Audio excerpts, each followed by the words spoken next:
shows that 82% of the population does support term limits in Congress.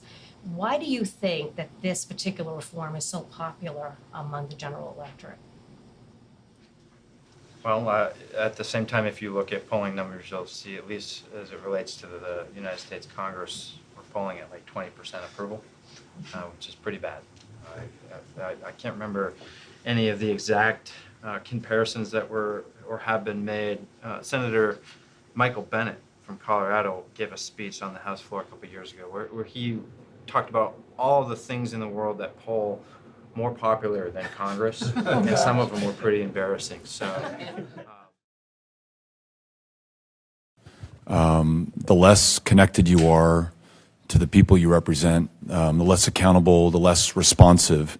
And the people in this country understand that and get that. And I think it helps to account for our historic low level of popularity, below communism, just above gonorrhea, somewhere in that sweet spot of 11%. Because once you're in, very hard to get you out.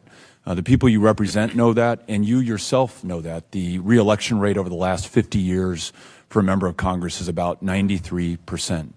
And I think that that continuous accumulation of power breeds corruption and corrupts the very ideals, as was mentioned, of our foundational documents, of the Constitution, of our democracy, of the understanding that this is a temporary position, and that if we truly have faith in the people that we represent, then we would willingly get out of the way and allow someone to do just as good, more likely a better job than we've been able to do. So I think that's important to compare to this number of over 80% wanting term limits. But voters consistently, I think, understand that they actually want change, and that the only way to get it, it appears, would be with term limits in place, because the reality is incumbents tend to get reelected over 90% of the time when they do choose to run.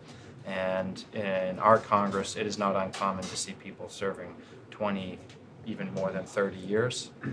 And the longer they're there, as Rick alluded to, sometimes the harder it gets for them to let go. So, of course, there is like some discrepancy out there between what voters say they want and how they go vote.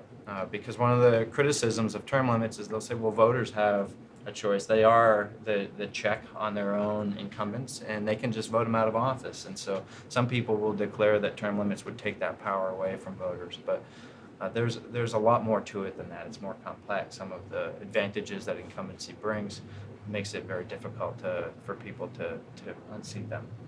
But certainly we're more comfortable often with the people we know.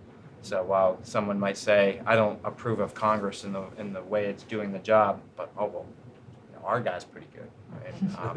That's a common thing to come across. But in general, the American people understand that they want a Congress that functions better.